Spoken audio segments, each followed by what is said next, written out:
ఒకవేళ ఆ లూలు మాల్‌లో నిధి అగర్వాల్ పాపం ఆ పిల్ల బట్టలు ఏదన్నా ఒకటి జారితే ఆ అమ్మాయి జీవితకాలం ఆ వీడియోలు ఉంటాయి కదండీ! తీయమన్నా తీస్తారండి ఎవరన్నా? నన్ను చాలా ప్రొవోక్ చేసింది ఆ ఒక్క సిట్యుయేషనే.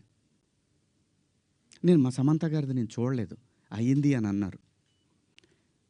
నేనంటాను మీరంతా ఇప్పుడు నేను చెప్పిన మాట ఏంటి? అమ్మా మనకెందుకీ దరిద్రం? ఇట్లా జనంలోకెళ్ళినప్పుడు కాస్త మంచి బట్టలు మీరేమన్నా ఏసుకోండి, చీరలు కట్టుకుంటారు. ఇప్పుడు మీరొచ్చారమ్మా, చక్కగా నిండుగా వచ్చారు. ఎందుకొస్తారు? మనకంటూ మనం ఒక చోటుకెళ్ళినప్పుడు మనకే ప్రమాదం లేకుండా మనల్ని ఎవడు విమర్శించకుండా బయటపడాలనేది ఉద్దేశం. అది నా ఇంటెన్షన్. శిక్ష వేసేవాడు కూడా ఫస్ట్ ఇంటెన్షన్ చూస్తాడు. ఈడు ఏ ఇంటెన్షన్‌తో మాట్లాడాడు? జడ్జి అయినా, ఈవెన్ కేస్ తీసుకునే ఎస్ఐ అయినా ఉమెన్ కమిషన్ దాకా పోవాలనా ఇది? ఈ 2 పదాలు. నాకంటే పెద్ద పదాలు ఎవరు వాడలేదా ఈ పరిశ్రమలో?